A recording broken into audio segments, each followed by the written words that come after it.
Hello అండి, అందరికీ నమస్కారం. Welcome to her time channel. ముందుగా బయటికి వెళ్తే మాస్క్ తప్పనిసరి, ఫిజికల్ డిస్టెన్స్ పాటించండి. అత్యవసర పరిస్థితి అయితే కానీ తిరక్కండి. ఓకేనా ఫ్రెండ్స్? ఇప్పుడు నేను కొంచెం కఫ్ కోల్డ్ తగ్గడానికి చిన్న చిట్కా చూపిస్తున్నానండి. దానికోసం నేను అల్లం చెక్కు తీసుకొని కడిగి పీసెస్ చేసుకుంటున్నాను అన్నమాట. అదనమాట అల్లం చెక్కు తీస్తున్నానండి. ఈ అల్లము ఈ టైంలో మనకు చాలా యూజ్ అవుతుందండి. అల్లము, వెల్లుల్లి ఇవన్నీ కూడా చాలా యూజ్ అవుతాయి.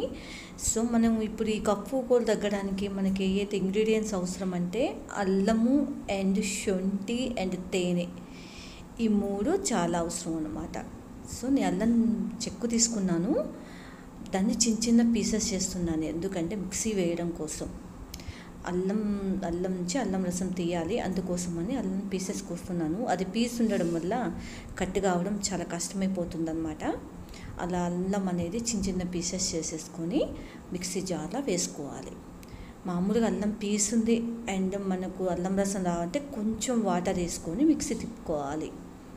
కొంచెం వాటర్ వేసి మిక్సీ తిప్పుకోవడం వల్ల మనకు అల్లం రసం అనేది చాలా ఈజీగా వస్తుంది. ఓకేనా ఫ్రెండ్స్? ఇలా కొంచెం వాటర్ వేసుకొని మిక్సీ తిప్పుకున్న తర్వాత ఆ అల్లం రసాన్ని మొత్తం జల్లిగంటలో వేసి వడేసుకోవాలి. ఈ విధంగా అల్లం రసం తీసి పక్కన పెట్టుకోవాలండి. ఈ అల్లం రసం గిన్నె పక్కన పెట్టేసుకొని తర్వాత శొంఠి అనేది పొడి చేసుకోవాలండి. దీనికోసం అని నేను శొంఠిని తీసుకొని పొడి చేస్తున్నాను అనమాట. ఈ శొంఠిని కూడా పొడి చేసుకొని ఒక బౌల్లో పెట్టుకోవాలి. అల్లం రసం, శొంఠి, తేనె, ఈ మూడింటిని అల్లం, శొంఠి, తేనె, అల్లం రసము అండ్ శొంఠి. అల్లము శొంఠి ఒకటే కదా అండి అని అంటారు కదా, కరెక్టేనండి. అల్లం నుంచే శొంఠి వచ్చేది, అల్లం ఎండ పెడితేనే వచ్చేది శొంఠి. సో ఇది పచ్చి రసం, ఇది శొంఠి పొడి. ఇది పచ్చి అల్లంతో తీసిన రసము, అది ఎండబెట్టిన అల్లం పొడి అనమాట. దాన్ని శొంఠి అంటారు అనుకోండి. ఈ రెండింటిని కలపాలి. ఈ రెండు ఒకటేనండి, వేరువేరైతే కాదు. సో అప్పట్లో చిన్నప్పుడైతే మా మేనత్త అయితే ఇలాగే చెప్పింది. సో అప్పటి నుంచి కూడా మేము ఇలాగే కంటిన్యూ చేస్తూ వచ్చామన్నమాట. ఈ అల్లం రసంలో కొంచెం శొంఠి వేసుకొని డాబర్ హనీ, తేనెను కలుపుకొని తాగాలి. అల్లం ఘాటు డైరెక్ట్గా తాగలేమండి, ఎందుకంటే అంత ఘాటు ఉంటుందన్నమాట. అందుకోసమని కొంచెం తేనె వేసుకొని తాగాలి. ఇలా తాగడం వల్ల మనకు కఫ్ కోల్డ్ ఒకటే కాదండి, మనకు థ్రోట్ ఇన్ఫెక్షన్ కూడా చాలా బాగా తక్కువవుతుంది. సీజన్ చేంజ్ అవ్వగానే మనకు కనిపించే ఫస్ట్ సిమ్టమ్ థ్రోట్ ఇన్ఫెక్షన్, గొంతు నొప్పులు. పిల్లలకి మాత్రం చాలా చాలా బాగా పనిచేస్తుందండి. ఇప్పుడు చలికాలం, వర్షాకాలం అయితే ప్రతిరోజు తీసుకున్నా పర్లేదు. ఇప్పుడు సమ్మర్ కాబట్టి ఎక్కువ వేడి చేస్తుందండి, కాబట్టి రోజు కాకపోయినా రోజు మర్చి రోజు తీసుకున్నా పర్లేదు. దీనివల్ల కఫ్, కోల్డ్, థ్రోట్ ఇన్ఫెక్షన్ అనేది చాలా బాగా తక్కువవుతుంది అనమాట.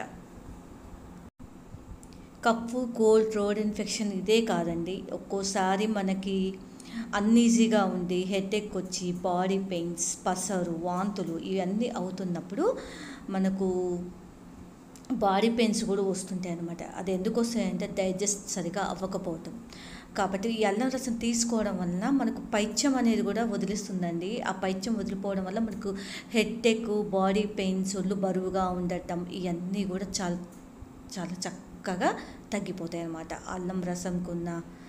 అల్లం రసంకి అంత కెపాసిటీ ఉందన్నమాట. అల్లం రసం ఆరోగ్యానికి అంత మంచిదన్నమాట ఈ టైంలో. ఓకేనా ఫ్రెండ్స్? మనకు అల్లం ఏ విధంగా ఉపయోగపడుతుంది చూసారు కదా, ఎన్ని రకాలుగా. కఫ్ను తగ్గిస్తుంది, కోల్డ్ని తగ్గిస్తుంది, థ్రోట్ ఇన్ఫెక్షన్ తగ్గిస్తుంది, బాడీ పెయిన్స్ అండ్ మంచి డైజెస్టివ్ పదార్థం అనమాట. ఈ విధంగా తాగలేను అనుకున్న వాళ్ళు మీరు ఏం చేస్తారంటే ఇంకా వేడి వేడి ఛాయ్లో మరిగించుకొని తాగడమే. సో ఈ విధంగా తాగగలిగితే మాత్రం ఎర్లీ మార్నింగ్ తాగండి, చాలా మంచి రిజల్ట్ ఉంటుంది. ఓకేనా ఫ్రెండ్స్? ఈ వీడియో మీకు నచ్చిందని అనుకుంటున్నాను. ఈ వీడియో కనుక మీకు నచ్చినట్లయితే please like, comment and subscribe.